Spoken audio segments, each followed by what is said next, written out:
रात का समय था। घर के सभी लोग डाइनिंग टेबल पर बैठे युदा।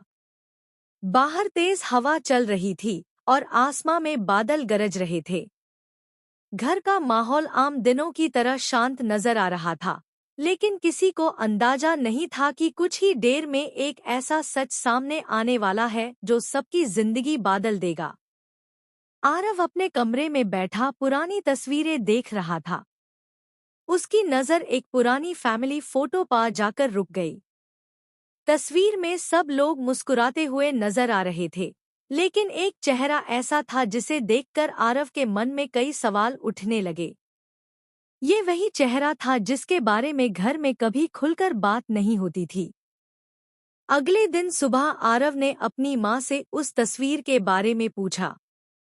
माँ ने पहले तो बात को टालने की कोशिश की, लेकिन आरव के बार बार पूछने पर उनके चेहरे का रंग बदलने लगा। उनकी आंखों में एक अजीब सा डर नजर आ रहा था।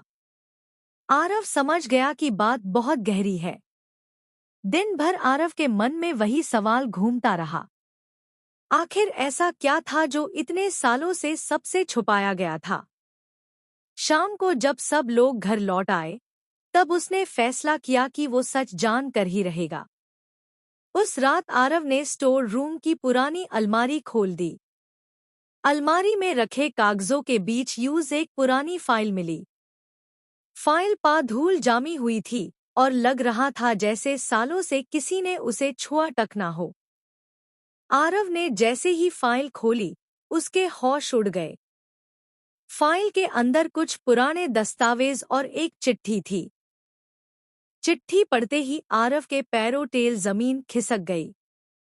जिस इंसान को वो बचपन से अपना सबसे बड़ा सहारा समझता था, उसके बारे में लिखा सच बिल्कुल अलग था। आरव को यकीन ही नहीं हो रहा था। उसने कई बार चिट्ठी पढ़ी, लेकिन हर बार वही सच सामने आता। उसकी आंखों के सामने बचपन की यादें घूमने लगी। हर वो पाल जो उसे सच लगता था, अब एक पहेली बन चुका था। तभी दरवाजा खुला और आरव के पिता वहां आ गए। उन्होंने आरव के हाथ में फाइल देखी और एक पल के लिए उनका चेहरा सिर्फ पैट गया। कमरे में गहरी खामोशी छा।